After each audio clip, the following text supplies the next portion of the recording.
নমস্কার, জয় বাংলা।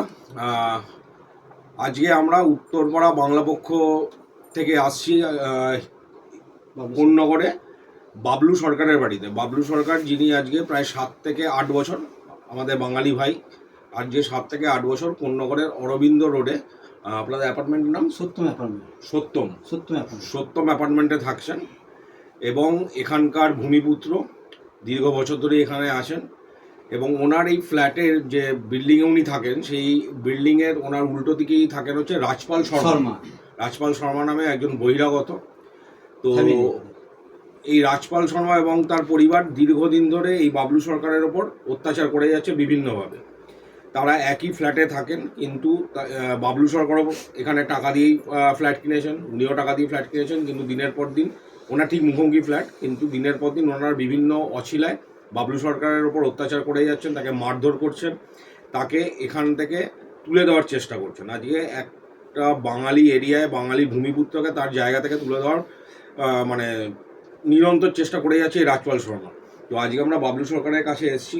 বাবলু সরকার রয়েছেন, ওনার পরিবার রয়েছেন। বাবলু সরকারের ছেলে, কি নাম তোমার? সার্থক সরকার। তো আজকে আমরা শুনে নেব যে আজকে বাবলু সরকার কিভাবে হেনস্থা হচ্ছেন এই রাজপাল শর্মার দ্বারা। বলুন কি আমার আমি অ্যাড্রেসটা বলে দিই একটু, দেখি না। আমার থার্ড ফ্লোরে থাকে।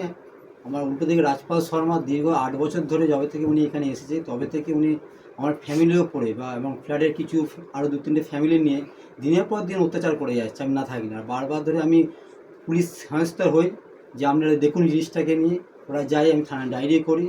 রিসেন্ট যে ঘটনা ঘটেছে, যে ডিসেম্বরের 7 তারিখে থেকে রাজপাল আমাকে ষড়যন্ত্র করে সুইটি সাহা, প্রশান্ত সাহা এবং সোমনাথ, এরা এই ফ্যামিলির অনার্স। আমরা উপরে থাকি, ক্যাশিয়ার যে হয়েছে, নিজে দায়িত্ব নিয়ে ক্যাশিয়ার হয়েছে। বা সোমনাথের বাবা, রাজপাল শর্মা আর প্রিয়াঙ্কা শর্মা, এরা সব আমাকে ষড়যন্ত্র করে ডেকে বলেছিল মেন্টেন্সের ব্যাপারে আলোচনা হবে, কিন্তু ওখানে মেন্টেন্সের আলোচনা হয়নি। ও নিজের পার্সোনাল ব্যাপারে কোথায় কী হয়েছে না হয়েছে সেই কথাবার্তা নিয়ে আমাকে আমার ছেলেকে মারে এবং আমি হাসপাতালে ভর্তি হয়ে থাকি 4-5 দিন ধরে।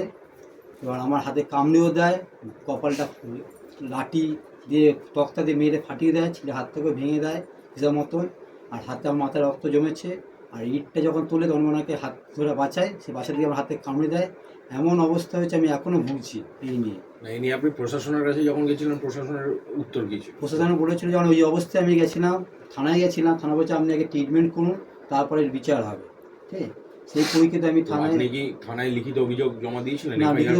না করিনি, আমি হসপিটালে ফেরার পরে আমি এসে করেছি। থানা কি এফআইআর জমা নিয়েছে? হ্যাঁ, এফআইআর জমা নিয়েছে। আচ্ছা, তারপরে তাদের বক্তব্য? থানা থেকে এসেছিল লোক, আমি ছিলাম না, আমাকে ডেকেছিল, সেখানে আমি যাই। আমার কী জামা প্যান্ট যা ছিল সিজ করেছিল ওরা, করে কেসটা আমাকে তুলেছে কোর্টে। আমি অবশ্য বেলও নিই, সেই ভেতরে আমি এখন বাড়িতেই বসে আছি। কিন্তু ওরা দিনের পর দিন এটা যা করছে, বাড়িতে আমার সবসময় আতঙ্কে থাকতে হচ্ছে ফ্যামিলিকে নিয়ে। কেন ওরা সবসময় আমি কখন বেরোচ্ছি না আয়ত্তে রাখতে চাইছে, এই নিয়ে খুব নজরে রাখছে। আমি খুব চিন্তিত আছি এটা নিয়ে। আমাদের এই সংস্থা হচ্ছে আমাকে এই থেকে, বিচার থেকে আমাকে রক্ষা করুন বা ফ্যামিলিকে বাঁচান। এই ঘটনার, এই যে আপনি বললেন যে আপনাকে মারধর করেছে ইত্যাদি, তারপরে কি আপনি যে থানায় যে আপনি কমপ্লেন করেছেন, তারপরে কি ফার্দার কোনো রকম অ্যাটাক ওরা করেছিল? আমি যখন ছিলাম, আমার বউকে বলেছিলেন কি প্রিয়াঙ্কা শর্মা উপর দিয়ে ফেলে দেবো, এবং ঠেট দিচ্ছে। এবার ছেলেকে বউকে খিস্তি খামড়ি করেছি, বাজে বাজে ভাষা বলেছে। এই নিয়ে আমার সে রাতে প্রমোটারও আসে। প্রমোটার দেখার পরে বললো নাকি আমরা মাছ মাংস খাই, ওপর দিয়ে কাঠ ভাড়ি, আমরা এসব খাই না। প্রমোটার হচ্ছে শঙ্কর শাহ যে ছিল, উনি খুব ভালো লোক, বুঝতে নেই। মাছ মাংস খাওয়ায় আপত্তি করছে না, আমি এই খেয়ে ওপর দিয়ে গিয়ে ফেলি। ঠিক আছে, এরা নাকি মিথ্যা কথাবার্তা বলে এবং ও সবসময় ষড়যন্ত্র করে লোককে নিয়ে আমাকে এখানে তুলে দেওয়ার জন্য আর আমার ফ্যামিলির উপর অ্যাটাক করার জন্য সবসময়। ঠিক আছে, আর সবসময় মিথ্যে অভিযোগ দেয় ওর ছেলেকে নিয়ে আমার ছেলে মেরেছে। ঠিক আছে, এই নিয়ে দীর্ঘদিন চলছে। আর বলে আমি রেলে সার্ভিস করি, ও কেস কামারি করে থানা পুলিশ আমার হাতে মুঠে কিনে আমি জিতে যাবো, তোকে মেরে ধরে তুলে দিয়ে আমি বিহার চলে যাবো। এরকম কথা বলে। হ্যাঁ, আর আপনার ছেলেকেও কি মারধর করেছে? হ্যাঁ, সে হাত মেরেছে, কাঠ দিয়ে মেরেছে, মারার চেষ্টা করেছে অনেক, এবার মেরেছে, গলা টিপে দিয়েছে। বিশ্বনাথ শর্মার বাবা, রাজপাল শর্মার বাবা, তারপরে রোড অ্যাক্সিডেন্ট করানোর চেষ্টা গাড়ি নিয়ে। আচ্ছা, বিভিন্ন ধরনের করে যাচ্ছে এরকম ভাবে। আপনারা যে থানায় অভিযোগ করেছেন তার প্রেক্ষিতে পুলিশ কোনো ব্যবস্থা নিয়েছে ওদের না, বিরুদ্ধে? কোনো ব্যবস্থা নেয়নি, খালি যান আমরা দেখছি, ঠিক আছে। আর যখনই আমি প্রমাণ দেখাই ওরা আর কিছু বলে না, বলে এরা দিদি দোষ যেটা বোঝা যায় যে এরা কিছু বলে না, ঠিক আছে। এই বক্তব্য আমার কাছে আছে। এবার আমরা না, এখন যে বলতেন যে অফিসার এসেছে আয়ুবাবু, সত্যি খুব উনি ভালো। উনি একদিন মিথ্যা কথা বলেছিল বলে আমাকে ডেকে খুব করেছে, সাহায্য করেছে, উনি করছো, ওনার উপর আমার একটু বিশ্বাস একটু আছে। তাহলে আপনারা দেখতে পাচ্ছেন যে কি অবস্থার মধ্যে এখন আমরা রয়েছে। আজকে একজন বাঙালি ভাই, সে তার নিজের পয়সায় নিজের এলাকায়, বাঙালি সম্পূর্ণ বাঙালি এলাকা কোন্নগর, ঠিক আছে, হুগলি জেলার কোন্নগর শহরের মধ্যে উনি থাকেন। ওনার ছেলে কত বয়স তোমার? 18 বছর। 18 বছরের ছেলে, অথচ ওনাকে এই রাজপাল শর্মা নামক বহিরাগত দিনের পর দিন অত্যাচার করে যাচ্ছে, তাকে খুন করার হুমকি দিচ্ছে এবং হুমকি দিয়েছে কি বলছে যে তাকে প্রাণে মেরে সে নাকি নিজের দেশে বিহারে পালিয়ে যাবে।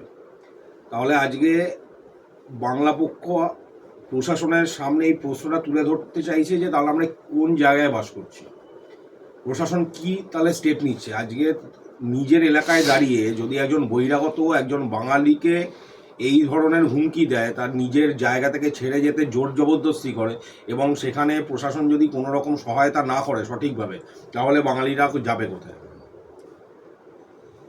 বিভিন্ন জায়গায় বিভিন্নভাবে আমরা দেখতে পাচ্ছি যে বহিরাগতদের দ্বারা বাঙালিরা অত্যাচারিত হচ্ছে। রিসেন্ট ঘটনায় আমাদের কাছে রয়েছে 4-5 দিন আগে আনন্দপুরে যেরকম ওয়াও মোমোর ক্ষেত্রে ঠিক যে ব্যাপারটা ঘটলো। তাহলে শুধু বাঙালিরা যদি দিনের পর দিন এইভাবে অত্যাচারিত হতে থাকে, তাহলে আবার আমাদের প্রশ্ন যে তাহলে বাঙালিরা যাবে কোথায়? এটা তো তাদের নিজের ভিটে।